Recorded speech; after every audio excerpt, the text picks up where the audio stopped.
थे। तीसरा मंत्र हमने वहीं आश्रम से ही देखा था, पढ़ा था। आज ये चौथा मंत्र उसी श्रृंखला में हम देखते हैं। बहुत महत्वपूर्ण ये भी मंत्र है, यजुर्वेद का मंत्र है। 34वें अध्याय का चौथा मंत्र है।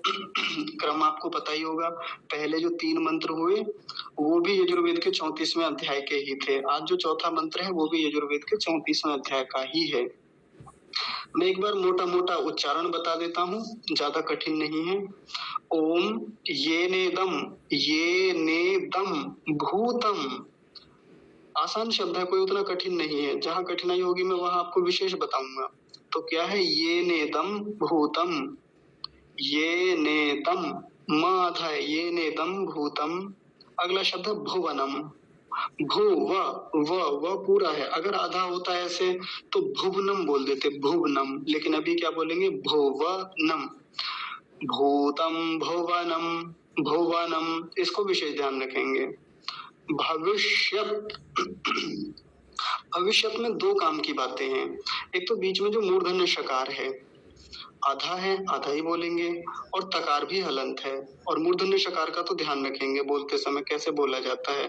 भविष्य ऐसे, भविष्यत, भविष्यत ऐसा नहीं बोलेंगे क्योंकि त हलंत है, आधा है। तो पूरा शब्द कैसे बोला जाएगा, भविष्यत। हो गया। आगे देखिए, ये थोड़ा बड़ा शब्द है, इसको आसान बना लेते हैं। परि। परि में रेफ पर जो इकार है वो ह्रस्व है, छोटा है, तो जल्दी बोला जाएगा। परि। गृहीतम। यहाँ आप चाहें तो अलग कर लेंगे तो थोड़ा आसान हो जाएगा। कैसे, परिगृहीतम और अमृतेन। अमृतेन को बिल्कुल अलग कर लेंगे तो वो फ्लो में भी सही बोलने में आ जाता है। परिगृहीतम, गृही, गृही, ग्रही नहीं बोलेंगे कभी, ऐसा ग्रही बनाए, ये नहीं, ये गलत है। ग्रही नहीं, गृहीतम। गृहीतम अमृतेन, अमृतेन। मैं अमृतेन को अलग कर रहा हूं जबकि इसमें अलग हो नहीं रखा है। तो अमृतेन, न पूरा है तो इसको पूरा रखेंगे। अमृतेन सर्वम। सर्वम को तो आप जानते ही हैं, कई बार आया है पीछे। आगे देखिए, दूसरी पंक्ति का पहला शब्द है ये ना, ये न नहीं बोलेंगे, ये ना। अगला शब्द है यज्ञ। यज्ञ तो आप जानते ही हैं, लेकिन इसमें स और जोड़ेंगे, यज्ञस, यज्ञस्तायते, यज्ञस्तायते। अब इसमें एक गलती हो जाती है, क्या, यज्ञ बोलते हैं, यज्ञस्तायते, ये गलत उच्चारण है। यज्ञ नहीं, यज्ञ, यज्ञस, यज्ञस्तायते। अगर स को इसके साथ मिला के बोलेंगे तो आसान उच्चारण हो जाएगा। कैसे, यज्ञस्तायते, तायते।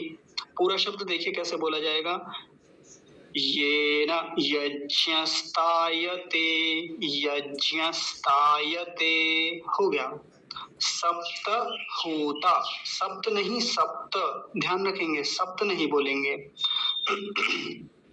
सप्त, क्योंकि त पूरा है, प आधा है। सप्त होता, हो गया। और आगे तो आपको पता ही है, तन्मे मनः शिव संकल्पम अस्तु, ये तो पता ही है, कई बार आया पीछे। एक बार इसका उच्चारण प्रवाह से देखेंगे। ओम येनेदं भूतं भुवनं भविष्यत् परिगृहीतममृतेन सर्वम् येन यज्ञस्तायते सप्तहोता तन्मे मनः शिव संकल्पमस्तु। तो ये इस मंत्र का यहाँ पर उच्चारण पूरा होता है। अब हम इसमें से जो महत्वपूर्ण संधि विच्छेद हैं उनको समझेंगे और फिर मंत्र के अर्थ पर हम लोग डिस्कशन करेंगे, चर्चा करेंगे। सबसे पहला शब्द है ये न इदम भूतम। इसमें 3 शब्द मिले, इदम और भूतम। ऐसे, ये न इदम, इन दोनों को मिलके बना ये नेदम। ये न जमा इदम, ये नेदम, और भूतम तो उसमें स्पष्ट दिख ही रहा है, ये नेदम भूतम। भुवनम ऐसे ही रहेगा, भविष्यत ऐसे ही रहेगा, ये तो आसान है। अगला शब्द देखिए, परिगृहीतम अमृतेन। तो इसमें परिगृहीतम को अलग कर लेंगे और अमृतेन को अलग करेंगे, जैसे मैंने पहले बताया था। लेकिन एक बार मैं लिख के दिखाता हूँ कि उसमें परिगृहीतम में मकार जो है वो हलंत हो जाएगा, म आधा कर देंगे। कैसे? ऐसे, परिगृहीतम, ऐसे। ये नीचे हलंत लगाएंगे म के नीचे। थोड़ा ठीक से नहीं लगा, आप देख लीजिए। और अमृतेन, इसको अलग करेंगे।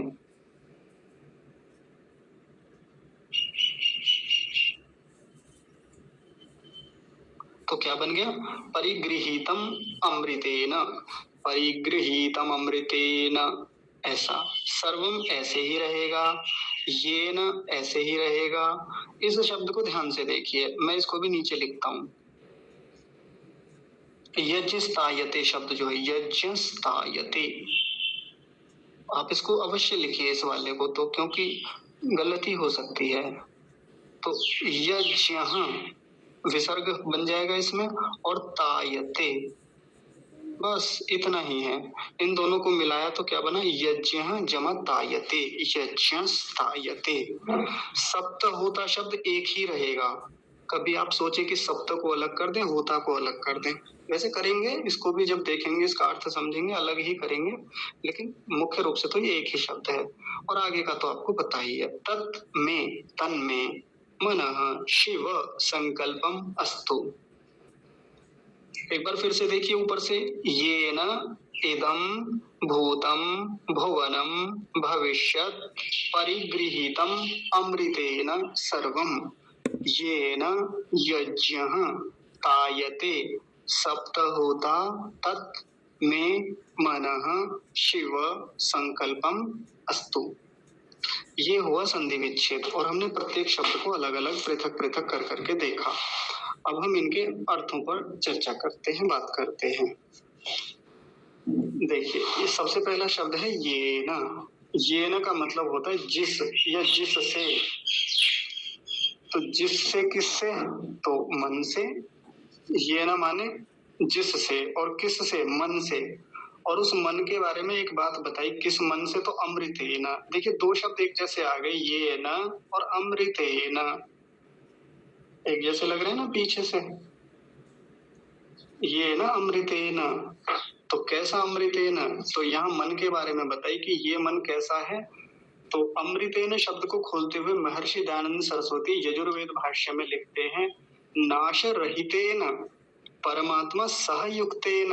देखिए उनकी क्या फ्लो चलता है, प्रवाह कितना सुंदर है ऋषि का लिखने का।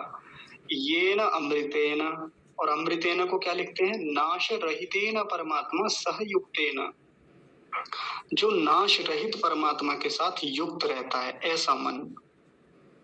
ये मन के बारे में एक बात बताई जा रही है, मन की ऐसी विशेषता बताई जा रही है, मन का ऐसा एक धर्म बताया जा रहा है कि वो मन कैसा है।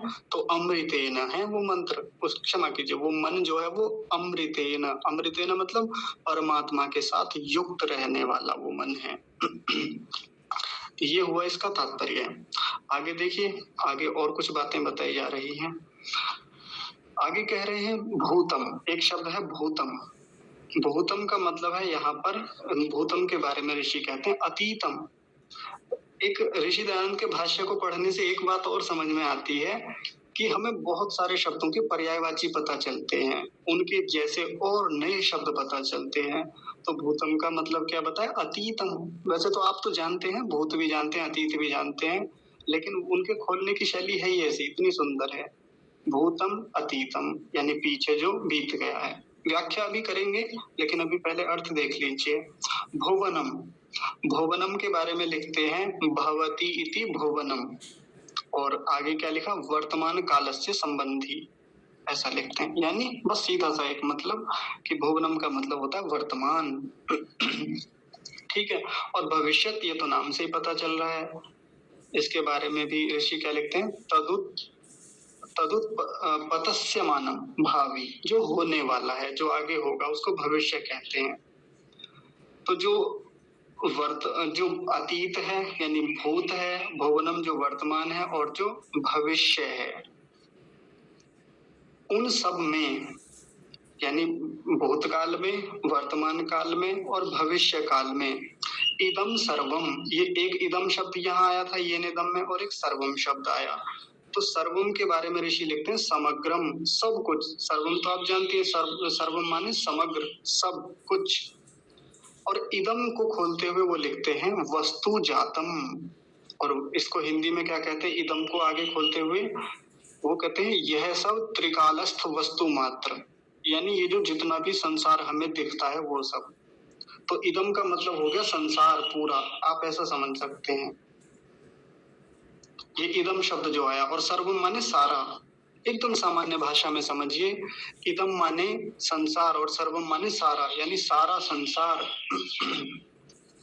परिगृहीतम, परिगृहीतम ये शब्द दिख रहा है ना इसमें, परिगृहीतम। परिगृहीतम के बारे में कहते हैं परितः सर्वतो गृहीतम ज्ञातम, जिसको सब प्रकार से जाना जाता है।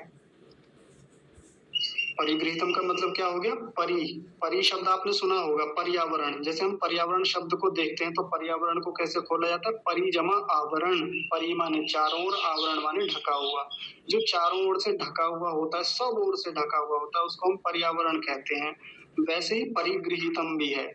परि माने चारों ओर से, सब ओर से, गृहीतम माने ग्रहण करना, और ग्रहण करने को ऋषि कहते हैं ज्ञातम, जानना, जाना जाता है। तो इस मन के द्वारा, इस मन से क्या क्या जाना जाता है, इस पूरे संसार को जाना जाता है। एक पंक्ति में अर्थ हो गया। और कौन से संसार को जाना जाता है, जो भूत में था, जो वर्तमान में है और जो भविष्य में होने वाला है। इस पूरे संसार को इस मन के द्वारा जाना जाता है। अब आपको भावार्थ पता चल गया एक बार में, फिर से समझिए आराम से। ये न माने जिस, अमृतेन माने परमात्मा के साथ युक्त रहने वाला जो मन है, जिस मन के द्वारा या जिस मन से, तम माने जो बीत गया है, भुवनम माने जो वर्तमान है, भविष्यत माने जो आने वाला है। और क्या आने वाला है, इदम सर्वम, या सर्वम इदम, सर्वम माने सारा, संपूर्ण। क्या इदम, और इदम को क्या कहते हैं, यह जगत। इदम के बारे में क्या बताया था, वस्तु जातम, जो पूरा संसार है। जैसे आपने एक मंत्र सुना होगा, ईशा वास्यम इदम सर्वम, वास्यम इदम सर्वम। तो इदम और सर्वम शब्द वहां भी आए थे उस मंत्र में। यजुर्वेद के 40वें अध्याय में या ईशोपनिषद में जो पहला ही मंत्र आता है, उसमें भी तो बिल्कुल ये दो शब्द हैं, ईशा वास्यम इदम सर्वम। इदम सर्वम, इदम माने ये जो कुछ भी दिख रहा है, सर्वम माने सारा का सारा, मेरे आसपास का भी और मुझसे दूर, यानी ये जो प्रत्यक्ष भी है और अप्रत्यक्ष सब प्रकार का जगत। इसको क्या किया जाता है, परिगृहीतम। परिगृहीतम का मतलब सब प्रकार से जाना जाता है, ग्रहण किया जाता है। मन इतना अद्भुत है, इतना विलक्षणता से युक्त है कि इसी मन के द्वारा हम भूत को जानते हैं। जैसे पिछली कक्षाओं में भी एक चर्चा हुई, तो आज फिर उसी को आगे बढ़ा रहे हैं और इस मंत्र से जोड़ के बात करते हैं। हमने भूतकाल में जितने भी संसार को जाना, देखा, महसूस किया, जितनी प्रकार का विज्ञान हमें हुआ, जितनी अनुभूतियां हमें हुई, उन सब के संस्कार, सारा का सारा स्टोरेज, सारी की सारी वृत्तियां कहाँ जाके एकत्र होती हैं, मन के भीतर। इसी मन के भीतर, जिस मन की चर्चाएं कई दिन से चल रही हैं। तो भूत के विषयों को जानता है कि नहीं जानता। जैसे हम स्मृति उठा के देखते हैं, पिछले मंत्र में भी ऐसी चर्चा आई थी, जब हम स्मृति करते हैं बहुत पुरानी पुरानी बातें याद आती हैं। तो हम सामान्य लोग तो छोटी मोटी बातें याद कर लेते हैं, हो सकता है हमें बचपन तक की कुछ बातें याद आ जाएं। 5, 6, 7 साल के जब हम थे तब उनकी कोई 1-2 घटनाएं याद होंगी, सारी बातें वो भी याद नहीं होती। लेकिन फिर भी अभी ताजी ताजी बहुत सारी यादें, बहुत सारी स्मृतियां, बहुत सारा ज्ञान हमें क्या होता है, ग्रहण होता है। गृहीतम, जाना जाता है, इसी मन से ही तो जाना जाता है। और मैंने कहा था, इस मन को यदि शरीर से निकाल दिया जाए, हटा दिया जाए अंतःकरण से, तो हम पूर्व का जो संसार था, जो पहले हमने जाना था, इस पूरे संसार के बारे में इतना विज्ञान हमने समझा था, इतनी सारी चीजों की अनुभूतियां हमारे भीतर विद्यमान थी, वो सब क्या हो जाएंगी, समाप्त हो जाएंगी। लेकिन हम जानते हैं कि इसी मन के माध्यम से इतने बड़े संसार को हम समझते हैं, जानते हैं, जाना जाता है, ग्रहण किया जाता है। वर्तमानम, ये जो शब्द है भुवनम, वर्तमानम, वर्तमान में जो चल रहा है, अभी जितना हम कर्म कर रहे हैं, आप लोग इस समय पढ़ रहे हैं, अध्ययन कर रहे हैं, जुड़े हुए हैं, तो नई-नई चीज़ें, नई-नई जानकारियाँ मिल रही हैं, मंत्र के विषय में बहुत सारी बातें होती हैं, या अभी पीछे चर्चा हुई। तो इतना सारा जो ज्ञान भीतर जा रहा है, ये भी क्या हो रहा है? भुवनम परिगृहीतम, सबके साथ लगाएँगे। जैसे एक आया भूतम परिगृहीतम, भूत का ग्रहण होता है इसी मन के द्वारा। और क्या कहा? भुवनम परिगृहीतम। अब क्या होता है? वर्तमान का सब ओर से, परितः, चारों ओर से, सब प्रकार से इसका क्या होता है? गृहीतम, ग्रहण किया जाता है, जाना जाता है। हम कितना पढ़ते हैं, देखते रहते हैं। जैसे हमारी चर्चा हो रही थी, हम जब वहाँ से लौट रहे थे, गौरव जी से बात हो रही थी। तो गौरव जी ने एक बड़ी कमाल की बात बताई कि वो कह रहे थे कि जिन रास्तों से हम निकल रहे हैं, यदि इन रास्तों के नाम, दुकानों के नाम या कुछ के नाम ऋषियों के नाम पे रख दिए जाएँ, तो हमें कितनी सारी सरलता हो जाएगी ऋषियों के नाम याद करने में, अपनी प्राचीन संस्कृति को समझने में। ठीक है आपकी। फिर गौरव जी एक बड़ी और कमाल की बात आगे कहने लगे। उन्होंने कहा कि आर्य जी, हम जब घर से निकले थे तो कितनी सारी चीज़ों के बारे में हम नहीं जानते थे और हम जानना भी नहीं चाहते, लेकिन फिर भी नज़र पड़ती है। गूगल में मैप पे जाके सर्च करते हैं, किसी बोर्ड पे दृष्टि चली जाती है, तो इतना सारा ज्ञान भीतर जाता रहता है, इकट्ठा होता रहता है। तो कितनी सारी चीज़ें हम ना चाहते हुए भी भीतर जा जाके इकट्ठी हो रही हैं। भीतर वो ज्ञान पहुँच रहा है, परिगृहीतम, चारों ओर से हो रहा है, सब ओर से हो रहा है, जाता रहता है ना निरंतर। तो अब कुछ तो अनजाने में चला जाता है कितना ज्ञान, और कितना ज्ञान हम जानबूझ के लेते रहते हैं। जैसे किसी मार्ग से हम गए, अनजाना है, अज्ञानता है हमें उसके बारे में, कभी नहीं गए उधर, तो हम देखते जाते हैं भाई, क्योंकि वापस भी आना है उसी मार्ग से। तो मार्ग से वापस आने के लिए पता तो हो कि हम गए किधर को थे, संकेत फिर हम देखते हैं। अच्छा, इस खंबे से इधर को मुड़े थे, ये जो सामने घर है पीले रंग का, हाँ ये इधर से मुड़ना है, इधर को जाना है, इधर से ऐसे लेना है। तो एक पूरा का पूरा ज्ञान का भंडार हम अपने भीतर ले रहे होते हैं। इसी को ऋषि कहते हैं भुवनम परिगृहीतम। वर्तमान में मन कितना कुछ जान रहा है, हमें कितनी बातों का तो बोध भी नहीं होता कि हम प्रतिदिन कितना जान रहे हैं। ठीक है जी, ये हो गया। और भविष्यत परिगृहीतम, भविष्य का भी तो बहुत सारा ज्ञान होता है भीतर हमारे, और बहुत प्रकार से होता है। अब आप सोचेंगे कि क्या भविष्य की बातें मन जानता है? जानता है, बिल्कुल जानता है। कैसे जानता है? तो पूर्व ज्ञान के आधार पे ही जानता है, जो पहले इकट्ठा किया हुआ है। अब ऐसा तो नहीं कोई सोचे कि जैसे बाबा टाइप के लोग वो बताते हैं ना, तांत्रिक टाइप के लोग, कि ऐसा हो जाएगा, 5 साल बाद आपका जाएगा, या आपके घर में एक कन्या का जन्म होगा, एक पुत्र का होगा, ऐसे होगा, वैसे होगा। वो जो बताते हैं भविष्य की बातें, वो सब तो झूठी हैं। लेकिन ये मन भविष्य की बातें कैसे जानता है? आप सब जानते हैं, उसके बारे में भी मैं बस संकेत कर देता हूँ 2-4, और आप पकड़ लेंगे उन सब बातों को। जैसे प्रातःकाल सूर्य उदय हुआ आप सबको भविष्य का पता है, अब समझ गए होंगे अर्थापत्ति से, कि जब सूर्य उदय हुआ प्रातःकाल, तो भविष्य में क्या होगा? अस्त होगा। क्यों? क्योंकि पूर्व का ज्ञान है, पता है, अतीत से जुड़ा हुआ ये मामला है, पहले हमने ऐसा अनुभव किया है, हमने देखा है। तो सूर्य उदय हुआ, अब दोपहर भी होगा, सूर्य बहुत तीव्रता से भी आएगा, सूर्य ढलेगा भी, उसका ताप कम होता चला जाएगा, और वो घूम के उधर पहुंच जाएगा, पृथ्वी उधर घूम जाएगी। सूर्य तो नहीं घूमता, पृथ्वी उधर घूम के पहुंच जाएगी उसके दूसरी तरफ। तो ये हमको पता है, नहीं पता भविष्य का? बिल्कुल पता है, कितनी बातें भविष्य की पता है। जैसे किसी बिजनेस में हम इन्वेस्ट करना चाहते हैं, हमको पता है, क्या पता है भविष्य का? या तो प्रॉफिट होगा या लॉस होगा, इतना हमको पता रहता है पहले से ही। बहुत सारे रिस्क के आधार पे हम कोई बिजनेस शुरू करते हैं, पता रहता है बहुत सारी बातों का। ऐसा हो सकता है ना, ऐसा नहीं हो सकता। ऐसा होगा क्या? हाँ, हो सकता है, बिल्कुल होगा ऐसा। ये किया तो ऐसा हो जाएगा, वो किया तो वैसा हो जाएगा। जैसे और भी एक विद्यार्थी है, उसको पता है भविष्य में क्या होगा। जब वो पढ़ाई करता है, पता रहता है ज्यादातर तो, कितना पढ़े थे तो पास होंगे कि फेल होंगे। वो एक अलग बात है कि जब रिजल्ट खराब आता है तो फिर बहाने बनाए जाते हैं, लेकिन अधिकांश विद्यार्थियों को पता होता है कि मैं पास होऊंगा या फेल होऊंगा, या कितना मेरे साथ होने वाला है। जानता है भविष्य का, और ये मन में सब ज्ञान होता है भविष्य के विषय में। ऐसे ही कितनी ही असंख्य बातें हैं जिनका भविष्य में पता होता है। जैसे हमने फसल बोई, जैसे मैंने फसल बोने के लिए बीज डाला खेत में, गेहूँ का डाला, तो मुझे पता है, भविष्य का ज्ञान है, गेहूँ का डाला तो गेहूँ का ही होगा, उसमें मक्के का नहीं होगा यानी भुट्टा नहीं लगेगा, गेहूँ ही उत्पन्न होगा। और ये भी पता है कि जब एक बार उत्पन्न होगा, तो फिर क्या होता है, पकेगा भी, पकेगा तो कटेगा, निश्चित कर रखा है हमने, नवंबर में बोया था, मार्च में ही कटेगा या अप्रैल में कटेगा। ये भविष्य का ज्ञान है। किसके आधार पर? पूर्व के ज्ञान के आधार पर, जो भूतम परिगृहीतम, पहले इकट्ठा किया हुआ है, पहले जाना हुआ है, उसके आधार पर। इतना सुंदर ये मन है। सोचिए, यदि ये भूतकाल का ज्ञान ना हो, हमें भूतकाल की स्मृतियां ना हो भीतर, तो भविष्य का ज्ञान कर पाना कितना मुश्किल हो जाएगा, हमें नहीं कर पाएंगे। किसी व्यक्ति को ये पता है, मतलब पहले से पता है कि ये फसल बोएंगे यही होगी और ऐसे ऐसे होगा, और उसको ज्ञान ही ना हो कब कब पानी लगाना है, कब कब खाद देना है, पूर्व का ज्ञान नष्ट हो जाए, फसल बिगाड़ लेगा अपनी। किसी भी फील्ड में अप्लाई कर लीजिए आप इस सिद्धांत को, हर जगह लगेगा। तो पूर्व ज्ञान, पूर्व स्मृतियों के आधार पर भविष्य को जानता है ये मन, इतना शानदार, इतना अद्भुत, इतना विलक्षण गुणों से युक्त, ऐसे इसके धर्म हैं।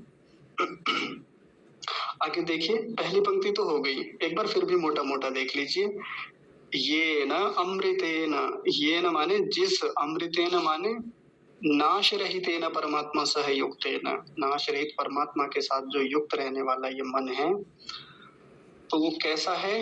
भूतम भुवनम भविष्यत परिग्रहीतम, वो भूतकाल, वर्तमान काल और भविष्य काल को ग्रहण कराने वाला है। और को किस चीज का कराता है? सर्वम इदम, सर्वम इदम मतलब ये जो सारा संसार हमें दिखाई देता है, इस सब का, सब वस्तुओं का ज्ञान कराने वाला ये मन है। हम बस इसमें एक बात और देख लीजिए, ये तो सब बातें सामान्य मनुष्यों के बारे में हुई, जैसा पिछली कक्षा में भी मैंने कहा था।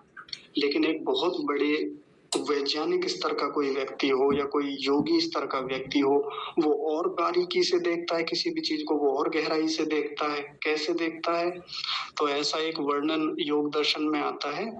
एक जैगीशव्य ऋषि थे, जैगीशव्य, तो उनके बारे में ऐसा कहा जाता है कि उनको 10 सर्गों तक की बातें याद थी, पिछले 10 सर्गों के जन्मों के का ज्ञान हो गया था उन्हें अपनी साधना के द्वारा, अपनी समाधि के द्वारा। 10 सर्ग क्या होते हैं? तो एक सर्ग का मतलब ये सृष्टि जो 4 अरब 32 करोड़ साल तक रहेगी, इसका ज्ञान हुआ था उन्हें। और ऐसी पिछली और 10 सृष्टियां लगा लीजिए। अब सोचिए, एक ही 4 अरब 32 करोड़ में कितने जन्म हुए होंगे उनके, जैगीशव्य ऋषि के कितने जन्म हुए होंगे, विचार कीजिए। और उससे पहले जो और 9 सर्ग हो गए, उनके भी कितने बार जन्म हुए होंगे, उनको सबकी स्मृति थी, सबका ज्ञान था। ऐसा वर्णन योग दर्शन के संभवतः तृतीय पाद में आता है। और हमें आश्चर्यचकित लगता है ये, है ना लेकिन अब है तो वर्णन है तो है, होता है, बिल्कुल होता है, ऐसा कहा जाता है। बहुत सारे आचार्य, बहुत सारे विद्वान स्वीकार करते हैं, क्योंकि भाई वो स्थिति बहुत ऊंची है, सामान्य स्थिति नहीं होती साधना की या समाधि की। अध्यात्म की बहुत ऊंची गतियां होती हैं उन लोगों की, वो करते हैं। तो ये तो हो गई भूतकाल की पुरानी पुरानी बातों को वो लोग याद रखते हैं।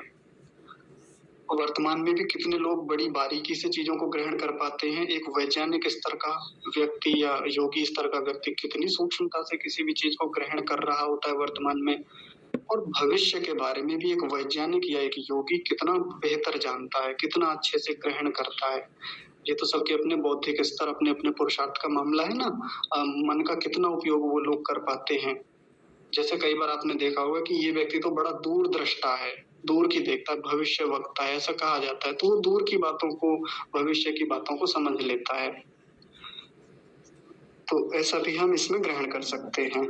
आगे देखिए, दूसरी पंक्ति को देख लेते हैं, बस थोड़ा सा और बचा है। आगे कहा, ये न यज्ञस्तायते सप्त होता, ये पंक्ति है ये वाली। और ये वाली तो इस पर भी चर्चा करेंगे, क्योंकि अर्थ थोड़ा थोड़ा भिन्न आता है हर बार। ये न माने फिर से वही शब्द है, ये न माने जिससे। अभी उसी मन की फिर बात चल रही है, अब उस मन की और बातें बताई जा रही हैं। ये न माने जिससे ये न माने जिससे, यज्ञ माने यज्ञ को, तायते माने, तायते के बारे में ऋषि कहते हैं तन्यते विस्तीर्यते, विस्तीर्यते, जिस मन से यज्ञ को विस्तार किया जाता है, बढ़ाया जाता है, पूर्ण किया जाता है, संपन्न किया जाता है, उपयोग लिया जाता है। ये इसके अर्थ हो गए। तो विस्तार किया जाता है, इस एक अर्थ को ग्रहण करेंगे मुख्य रूप से। ये न माने जिस मन से, यज्ञ माने यज्ञ को, तायते माने बढ़ाया जाता है, विस्तार किया जाता है। तो अभी और खोलेंगे इसको, जैसा ऋषि खोल रहे हैं उसको बताएंगे। और कौन करते हैं ऐसा, किसके द्वारा होता है? सप्त होता, सप्त होता के द्वारा किया जाता है, 7 होता होते हैं उनके द्वारा। ये तो हो गया वाक्य का सीधा सीधा अर्थ। अब इन सभी शब्दों को बहुत ध्यान से समझेंगे। सबसे पहले समझेंगे सप्त होता शब्द को। सप्त होता शब्द के 2 अर्थ ऋषि लिखते हैं। वो कहते हैं अग्निष्टोमो अपि सप्त होतारो भवन्ति। और उसमें हिंदी भाषा में कहते हैं 7 प्रकार के होता होते हैं, 7 मनुष्य होते हैं जो यज्ञ करते हैं। आज आपके लिए एक नई जानकारी है कि 7 होता कहाँ होते हैं। हमने तो अलग ही सुने थे, हमने तो 4 प्रकार के सुने थे तो जो यज्ञ करते हैं। तो मैं आज आपको एक और जानकारी देता हूँ। जब हमने यज्ञ करना शुरू किया था, यज्ञ पर हम लोगों ने चर्चाएं आरंभ की थी, तो मैंने बताया था 2 प्रकार के यज्ञ होते हैं। एक तो स्मार्त यज्ञ होते हैं, दूसरे होते हैं श्रोत यज्ञ। तो ये जो श्रोत यज्ञ होते हैं ये वाले, ये बहुत बड़े बड़े यज्ञ होते हैं। और उन्हीं यज्ञों का दूसरा नाम क्या बताया था? याग। इनको याग कहते हैं। पहले याग किए जाते थे, बड़े बड़े याग रचाए जाते थे। उन्हीं यागों में एक याग का नाम है अग्निष्टोम। मैं यहाँ लिख देता हूँ, देखिए ध्यान से सुनेंगे। यह नाम आपके लिए शायद एक नया नाम होगा, अग्निष्टोम। अग्नि और स्तोम को मिलके बनता है अग्निष्टोम। अग्नि जमा स्तोम, स्तुति से संबंधित होता है ये वाला। अब आपके लिए ये नाम थोड़ा नया होगा अग्निष्टोम, लेकिन जैसे मैं एक नाम यहाँ लिखूंगा आप एकदम से पकड़ लेंगे कि हाँ ये तो हमने खूब सुना है जी। वो होता है सोम याग, है ना। इसकी चर्चा हुई थी एक बार कक्षा में पहले, प्राचीन काल में।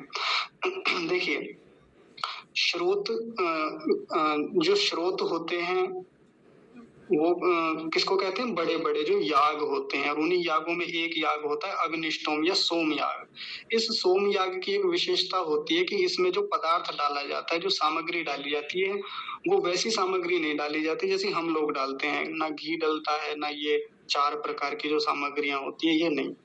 इसमें सोम का रस डाला जाता है। सोम मतलब जो सोम, गिलोय आदि जड़ी होती हैं, ऐसी जो औषधियां होती हैं, उनके रसों से या उनके अन्य पदार्थ जो अन्य भाग होते हैं उनसे जो याग किया जाता है, यज्ञ किया जाता है, उनको श्रोत याग बोलते हैं, श्रोत यज्ञ बोलते हैं। ठीक है, एक जानकारी हो गई आपके लिए। तो ये जो सोम याग होते हैं, इनमें 16 प्रकार के ऋत्विकों का वर्ण किया जाता है। ऋत्विक, यज्ञ कराने वाले, जो यज्ञ कराने वाले लोग होते हैं उनको ऋत्विक बोला जाता है। ये आपको पता है। 16 प्रकार के, 16 प्रकार के कौन से हो गए? तो 16 प्रकार के जो ऋत्विक होते हैं उनमें मैंने जो पहले बताया था, एक ब्रह्मा होता है, एक उद्गाता होता है, एक अध्वर्यु होता है, एक होता होता है। होता, अध्वर्यु, उद्गाता और ब्रह्मा। तो 4 प्रकार के होता होते हैं, 4 प्रकार के अध्वर्यु होते हैं, 4 प्रकार के उद्गाता होते हैं और 4 प्रकार के ब्रह्मा होते हैं। कुल मिला के ये कितने हो गए? 16 प्रकार के ये लोग हो गए। 16। सोचिए 16 प्रकार के ऋत्विकों का वर्ण इन श्रोत यागों को, बड़े सोम यागों को करने के लिए किया जाता है। तो उनमें एक ऋतु याग होता है, ऋतु याग। और ये भी एक बड़ा महत्वपूर्ण याग होता है, आपके लिए नई जानकारी होगी। तो इन ऋतु यागों को पूरा करने के लिए 7 प्रकार के ऋत्विकों का वर्ण किया जाता है या होताओं का वर्ण किया जाता है। होता भी वही कहेंगे। ठीक है, नई जानकारी है ना आपके लिए। 7 प्रकार के ऋत्विक ये इन यज्ञों को संपन्न करते हैं। आज तो हम लोग नहीं करते, ना ऋतु याग करते, ना सोम याग करते। पहले तो वो ऐसे चलते थे, आप विश्वास नहीं करेंगे। एक तो होता था कि मैंने याग किया, मैंने एक बड़ा याग रचाया, उसमें बहुत सारे अतिथि, बहुत सारे ऋषि देवता इत्यादि आमंत्रित किए, और वो 1 दिन चला, 2 दिन चला, 5-10 दिन, जितने दिन भी होता था वो चलता था। अब उसमें 16-16 प्रकार के ऋत्विक इकट्ठे होते थे, या जिस भी प्रकार था। तो ऋतु याग होता था तो 7 प्रकार के ऋत्विक उसमें आमंत्रित किए जाते थे। कुछ इस प्रकार के याग होते थे कि मैंने शुरू किया, मैंने आरंभ किया, अब वो खत्म ही नहीं होगा, वो चलेगा, हर दिन चलेगा। मैंने शुरू किया, मेरी मृत्यु हो गई या मैं अब असहाय हो गया, अब मेरे पुत्रों ने संभाल लिया उसको, पुत्र लेके चल रहे हैं उसको आगे। लेकिन परंपराएं धीरे धीरे वो समाप्त हो गई। अब ये याग होते हुए उतने दिखाई नहीं देते, कम से कम उत्तर भारत में या मध्य भारत में, पूर्वोत्तर भारत में तो नहीं दिखते। वर्णन मिलता है, कई विद्वान इसके बारे में चर्चा करते हैं कि आज भी दक्षिण भारत में इस प्रकार के याग होते रहते हैं अभी भी। तो 7 प्रकार के ये ऋत्विक हो गए। इन्हीं 7 प्रकार के जो होता होते हैं उन्हीं को सप्त होता कहा। तो इसको भी हम लेंगे कि इन सप्त होताओं के द्वारा, यानी ये जो सप्त होता होते हैं ना, 7 प्रकार के ऋत्विक होते हैं, ये इसी मन के द्वारा, यानी इसी मन का सहयोग लेके क्या करते हैं, यज्ञ तायते, इस यज्ञ का क्या करते हैं, विस्तार करते हैं, इसको बढ़ाते हैं, संपन्न करते हैं, वृद्धि करते हैं इसमें। ठीक है जी, एक तो ये अर्थ हो गया। एक दूसरा अर्थ देखिए क्या करते हैं ऋषि, वो लिखते हैं कि सप्त होता का एक अलग अर्थ भी उन्होंने बताया। सप्त होता में 7 चीजें ली उन्होंने। 7 चीजें कौन सी, 5 प्राण, 1 जीवात्मा और 1 अव्यक्त लिखा उन्होंने। मैं लिख देता हूँ, देखिए आपको समझ में आ जाएगा। इधर लिखते हैं, 5 तो लिखे प्राण, है ना, और 1 लिखा जीवात्मा,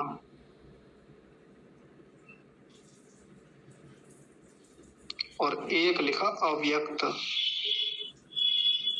अव्यक्त किसे कहते हैं, कोई बताएंगे अव्यक्त किसे कहते हैं? जिसे व्यक्त नहीं कर सके। हाँ ये तो है, लेकिन किसके बारे में कहा जाता है अव्यक्त? अव्यक्त किसको कहा जाता है? प्रकृति को कहा जाता है, क्योंकि प्रकृति मूल अवस्था में अव्यक्त ही तो रहती है। हाँ हाँ, बहुत बढ़िया, मूल प्रकृति को कहा जाता है जी, बहुत सुंदर। तो हाँ, लेकिन यहाँ मूल प्रकृति शायद ग्रहण नहीं होगा, क्योंकि ऋषि ने सीधा सीधा नहीं खोला।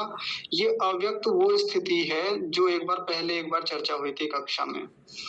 ये अव्यक्त वो अवस्था है जब पहली बार महतत्व बनता है ना, महत अंड, जिसके बारे में एक बार कहा था प्रजापति वाली आहुति में। तो यहाँ उसका ग्रहण करेंगे।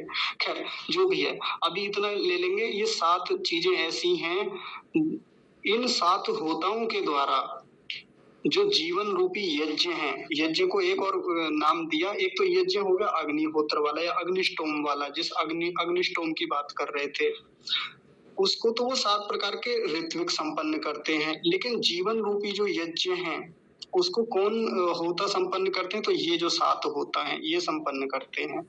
अब आपको के मन में एक विचार आ सकता है कि भाई ये 7 ही ग्रहण क्यों किए गए? ऐसे तो बहुत सारी चीजें होती हैं, 5 तो इंद्रियां ही होती हैं, मतलब 5 ज्ञानेंद्रियां होती है, 5 कर्मेंद्रियां होती हैं, और भी कितने सारे चीजें होती हैं, सबको मिलके व्यवहार चलता है, जीवन आगे बढ़ता है।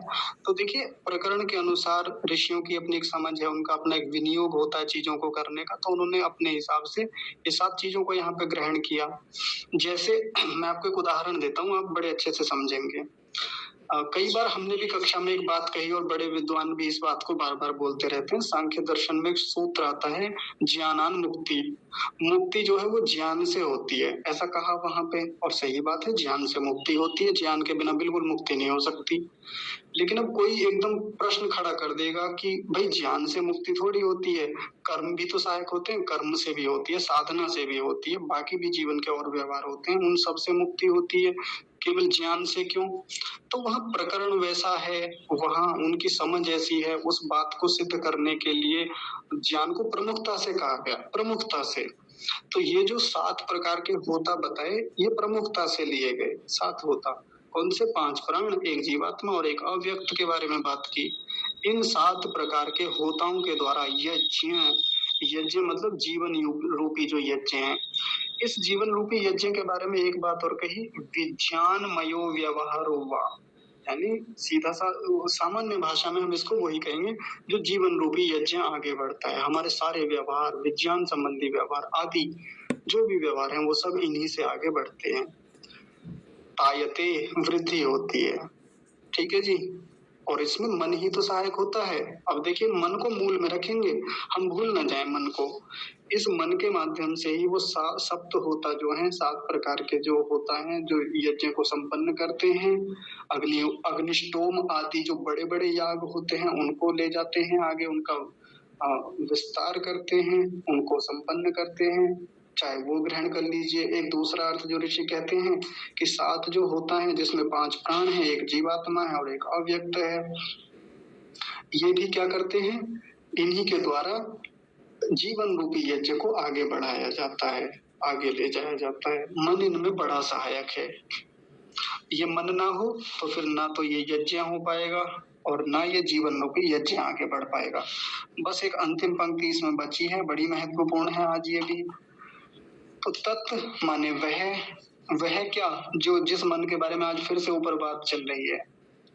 तो वह में माने मेरा, वह मेरा मनः के बारे में आज एक और चीज बताई। मनः को खोला ऋषि ने, वो कहते हैं योग युक्तम चित्तम। ऐसा मेरा योग युक्त चित्त जो है, बताएंगे भी योग युक्त चित्तम के बारे में। वो क्या हो, शिव संकल्पों वाला हो। शिव संकल्पम अस्तु अस्तु भवतु हो। और शिव संकल्प शब्द के बारे में आज और एक बात विशेष खोली। पिछले मंत्रों में अलग अलग बातें लिखी थी शिव संकल्प के बारे में, मैं अभी फिर से बताऊंगा, रिवीजन कराऊंगा आपको। लेकिन आज देखिए इस मंत्र में ऋषि ने क्या बताया। शिव संकल्प को वो खोलते हुए कहते हैं, शिवो मोक्ष रूप संकल्पो यस्य तत्। क्या कहा, फिर से सुनिए। शिवो को आगे खोला, मोक्ष स्वरूप क्षमा कीजिए, स्वरूप क्यों आ रहा है बार बार, फिर से समझिए ध्यान से आराम से। शिव संकल्प को क्या खोला, शिवो मोक्ष रूप संकल्पो, ऐसा कहा। यानी जो मोक्ष रूप जो संकल्प है, वैसा संकल्प लेने वाला, वैसी इच्छा करने वाला हमारा ये मन हो, अस्तु हो। तो अब देखिए कितना सुंदर संकल्प हमारे जीवन का है। बहुत सारे संकल्प हम अपने जीवन में लेते हैं, छोटे भी संकल्प होते हैं, बड़े भी संकल्प होते हैं। लेकिन यहाँ जिस विशेष संकल्प के बारे में बात हो रही है, ये इस संसार का सबसे बड़ा संकल्प है। आसान नहीं है, बहुत व्यापक, बहुत गहरा और बहुत पुरुषार्थ से युक्त ये संकल्प है। तो प्रतिदिन जब हम ऐसा संकल्प लेंगे, जैसा हमारी कक्षा आरंभ कराते समय वंश कई बार बोलते हैं, क्या कहते हैं, हे परमात्मा आप हमको बल, बुद्धि, विद्या और मोक्ष की प्राप्ति कराइए, है ना। देखिए इतनी कम आयु में जब कोई बालक प्रतिदिन बोलेगा, हमको याद दिलाएगा कि हमारे जीवन में एक और भी चीज है, वो है मोक्ष, मुक्ति है। और देखिए वंश ने, मुझे नहीं पता उनको किसने सिखाया, मैंने तो कभी नहीं बताया, लेकिन चाहे उनकी मौसी जी से उनका ये चर्चा रही हो, कहीं से भी हो, लेकिन उन्होंने मोक्ष को भी उसमें सम्मिलित किया, उस प्रार्थना में जो ये कक्षा आरंभ कराने से पहले वो प्रतिदिन करते हैं हिंदी में। मोक्ष को उन्होंने रखा वहां पे और सबसे बाद में रखा कि वही है अंततः, तो वही हमारा संकल्प है। और कैसा संकल्प है, शिव संकल्प है, कल्याणकारी संकल्प है ये। तो आज जो शिव संकल्प की बात हुई वो कौन सा संकल्प है, मोक्ष रूप संकल्प। हमारा मन उस बड़े संकल्प को भी ध्यान रखने वाला हो, जो इतनी भूत की बातों को जानता है, ग्रहण कर लेता है, वर्तमान की भी बातों को ग्रहण करता है, भविष्य की भी बातों को बहुत अच्छे से सब प्रकार से वो ग्रहण करता है, इस पूरे संसार की इतनी सारी बातों को जान लेता है। और वो इतने प्रकार के यज्ञों को, जीवन रूपी यज्ञों को आगे बढ़ाने वाला वो मन है। तो ऐसा मेरा मन कैसा होना चाहिए, वो मोक्ष रूपी संकल्प को धारण करने वाला हो। तो ये इस मंत्र का अर्थ यहाँ पर पूरा होता है। बस मैं आपको इस शिव संकल्प शब्द को एक बार रिवीजन करा देता हूँ कि पिछली कक्षाओं में या पिछले मंत्रों में क्या क्या इसके नाम थे। तो देखिए पहला जो मंत्र था, यह जागृतो दूरमुदयति वाला, उस मंत्र में इसके बारे में क्या कहा था, शिव संकल्प के बारे में। मैं आपको लिख के भेजूंगा, एक पोस्ट इसी के बारे में बनाएंगे कि इसके 4, क्षमा कीजिए 6 अर्थ क्या क्या आएंगे। 4 तो हो गए, 2 और आएंगे अभी इसके। तो शिव संकल्प का पहला क्या लिखा था, शिवः कल्याणकारी धर्म विषयः संकल्प इच्छा यस्य तत्। यानी कि धर्म विषय की जो कल्याणकारी और धर्म विषयक इच्छा करने वाला जो मन है, वो वाला मन। दूसरा क्या आया था? दूसरा मंत्र था हमारा ये न कर्माण्यप्सो। उस दूसरे मंत्र में जो शिव संकल्प के बारे में ऋषि ने क्या लिखा? बस एक शब्द लिखा था, धर्मेष्टम, धर्म की इच्छा वाला हो। तीसरा जो मंत्र था वो क्या है? यत प्रज्ञानमुदचेतो। उसमें जो शिव संकल्प शब्द आया उसके बारे में क्या लिखा? शिवे कल्याण करे परमात्मनि कल्प इच्छा यस्य तत्। कल्याणकारी परमात्मा मतलब जो परमात्मा है उसकी इच्छा करने वाला ये हमारा मन हो। आज जो हमने देखा इसमें क्या लिखा? शिवो मोक्ष रूप संकल्पो यस्य तत्। मोक्ष रूप संकल्प को वो धारण करने वाला हो, ऐसा हमारा मन हो जाए। और देखिए मन के बारे में भी अब तक अलग अलग विशेषण दिए। ये मनः शब्द जो आ रहा है ना, इसके बारे में भी 4 बार अभी तक अलग अलग शब्द दिए मन के बारे में। पहले मंत्र में कहा था संकल्प विकल्पात्मकम, संकल्प विकल्प करने वाला जो मन है, जो मन प्रतिदिन इतने संकल्प लेता है, इतने विकल्प उसके होते हैं, ऐसा मन। दूसरे मंत्र में कहा था मनन विचारात्मकम, जो मनन करने वाला है, विचार करने वाला है, ऐसा मेरा मन। तीसरे में क्या आया था? सर्व कर्म साधनम, सभी कामों को करने का जो साधन है, सारे संसार भर के काम इसी साधन से होते हैं, ऐसा इसको विशेषण दिया था। ऐसा इसके बारे में ऋषि ने व्याख्या की थी। और आज क्या लिखा? आज लिखा योग युक्तम चित्तम, जो योग से युक्त है, जो समाधि से युक्त है, जो एकाग्रता से युक्त है, ऐसा मेरा चित्त। तो ये जो समाधि से यानी योग से युक्त चित्त है, योग का मतलब समाधि, तो जो समाधि से युक्त मेरा चित्त है वो कैसा होना चाहिए? मोक्ष रूप संकल्प को धारण करने वाला होना चाहिए, ऐसा इस मन के बारे में ऋषि लिखते हैं। हम इस मंत्र पर और विचार करेंगे प्रतिदिन रात्रि में सोने से पहले ही क्यों, ये तो दिन में भी कभी भी बोल सकते हैं, कभी भी इस मंत्र पर चिंतन कर सकते हैं। मैं तो कहता हूँ उपासना में बैठ के चिंतन कर सकते हैं, कभी भी, सुबह को, शाम को। तो आप लोग इसकी और बारीकियों को और सूक्ष्मताओं को अवश्य देखिएगा। किसी को कोई बात नई पकड़ में आती है इस मंत्र में या इन सभी मंत्रों में, मन के विषय में, तो आप जरूर साझा कीजिएगा। किसी को कुछ पूछना है, बताना है तो आप बताइए, अन्यथा फिर कक्षा का विराम देते हैं। नमस्ते आचार्य जी। नमस्ते माता जी। ये ऊपर के जो तीनों मंत्र हैं इनकी रिकॉर्डिंग मिल जाएगी? हाँ जी, मिल जाएगी जी। तो किस में मिलेगी? वो YouTube पर है, आप मुझे संदेश कर दीजिएगा तो मैं आपको भेज दूंगा वो। तो मैं आपको कैसे संदेश करूं? आप मेरा नंबर लिख लीजिए, नहीं तो मुझे इतनी जानकारी नहीं है कैसे आपको संदेश करूं। हाँ जी, मैं बताता हूँ। आपको लिंक कहाँ से मिला था कक्षा का? ये मन के विचार जो है ना, उसमें है ना, अभी बता, उस ग्रुप में मैं जुड़ी हुई हूँ। हाँ ठीक है, मन की बात में। जी, मन की बात। तो वहाँ जहाँ आपको संदेश मिला है ना, उसी संदेश में मेरा नंबर भी है, 7065664773 ऐसे करके। तो बस उसी पे जाके आप मुझे कर दीजिएगा, व्हाट्सएप पे मैं लिंक भेज दूंगा। कौन सा है नंबर है आपका? क्या नाम से है आचार्य जी? माता जी ये लिख लीजिए। हाँ जी, मैं नंबर आपका लिख लेती हूँ।